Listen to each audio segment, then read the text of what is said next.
All right, so this document is available to you on Canvas as well, but let's go ahead and go over it together and maybe I can help clarify a few things, although some of it is pretty self-explanatory. Again, this document is called Outline Help for Essay, so that's kind of the goal of it, is to help you with your outline for your essay.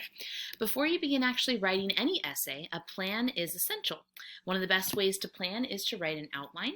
This creates a map, which will keep you on topic and organized, and it gives the reader an idea of where you will be taking him or her.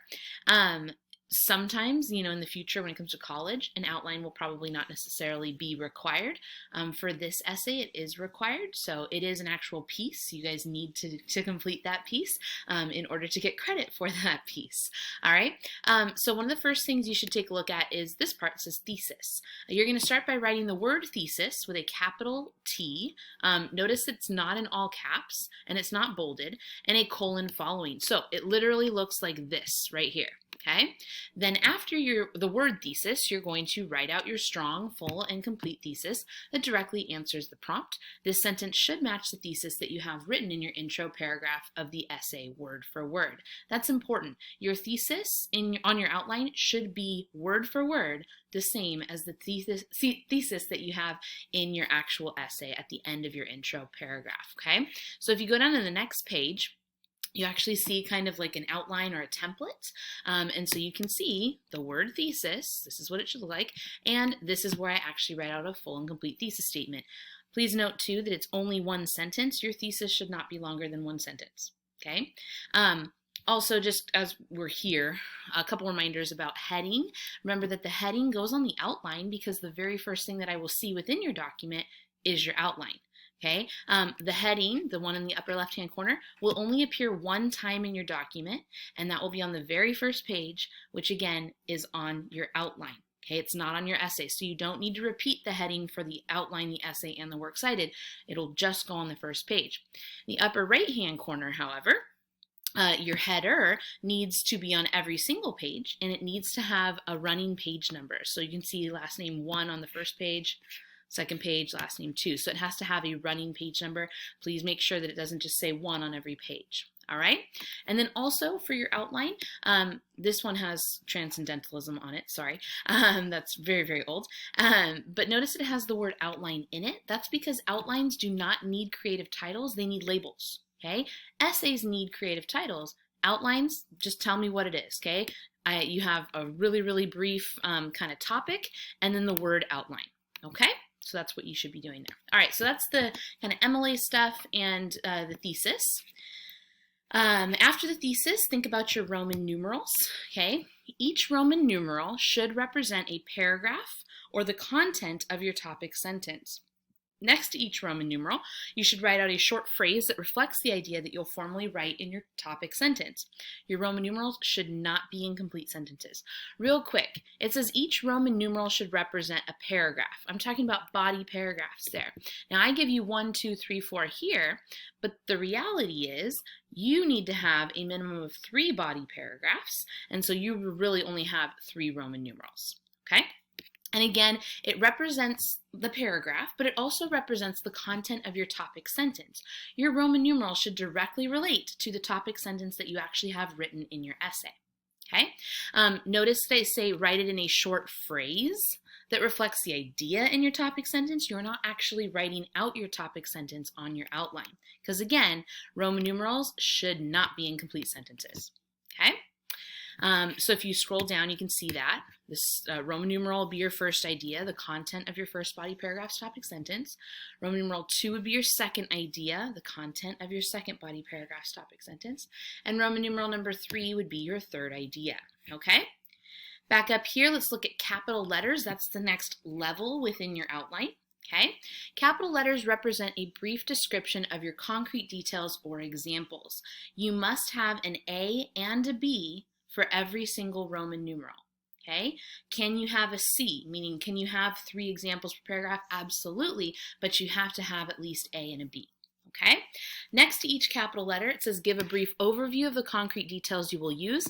That's not where you actually include quotes. That's not where you actually include parenthetical citations. You're going to save that for the regular numbers.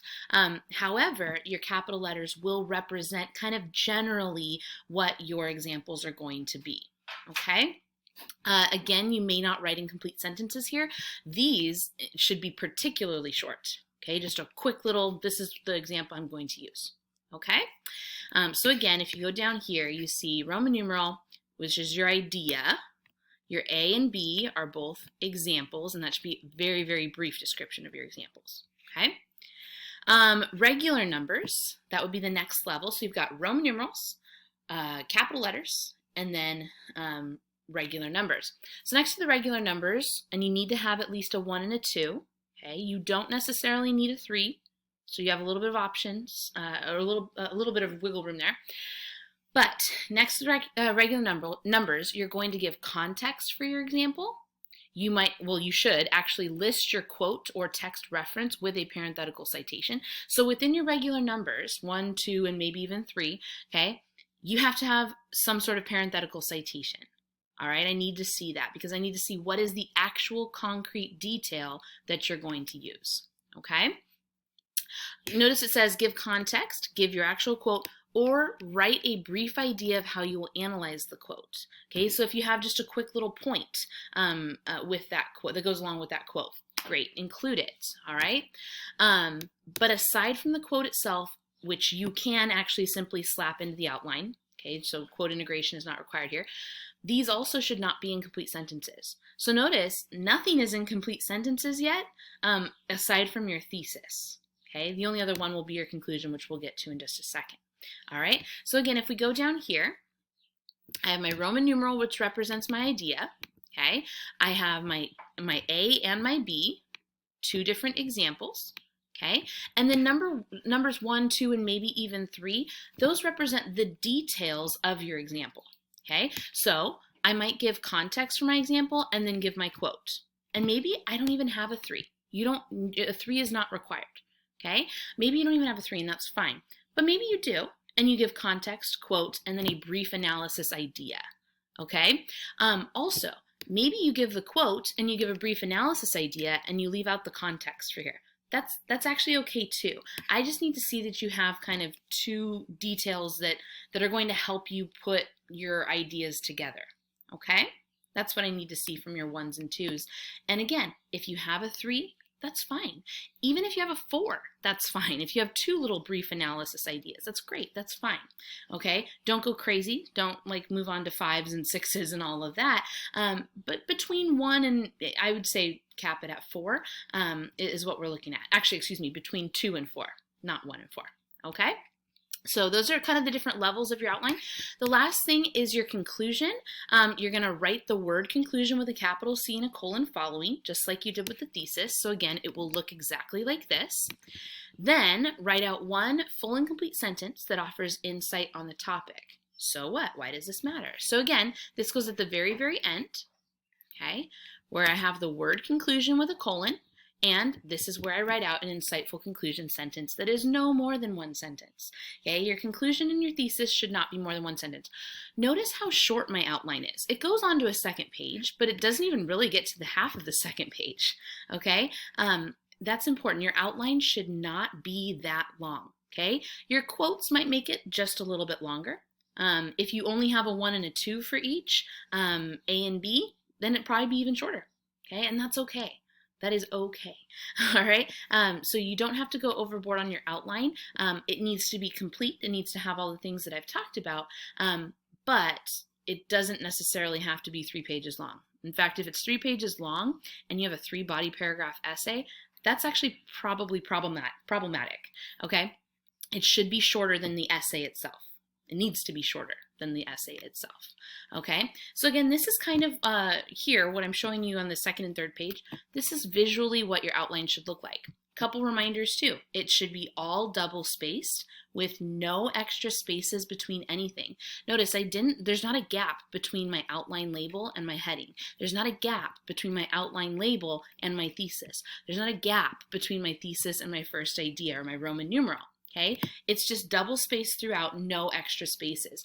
A common place where I see people skip a bunch of lines for whatever reason is between the last part of their outline and the conclusion.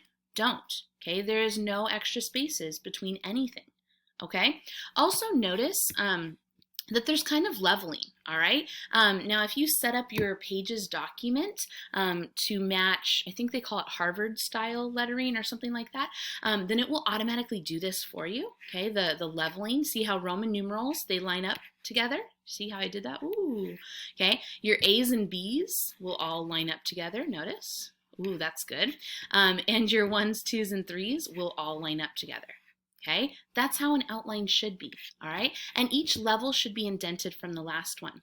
The one thing you should not freak out about, okay, is if, notice my Roman numeral is kind of indented from all the way from the left. See where the thesis starts all the way to the left, my Roman numeral is indented.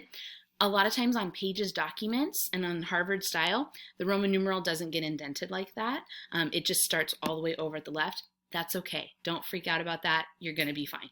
But what is really important, though, is that your A is indented from your Roman numeral and that your 1s, 2s, and 3s are indented from your A's and B's. Okay? Also notice that the entire document is in Times New Roman font. So there you go. And then finally, nothing is bolded. Okay, notice that nothing is bolded. I'm not sure where people are getting this idea that they have to bold like the word conclusion. You don't, okay? Nothing on my document is bolded. All right? I think that's just about it. Let me know if you have any questions.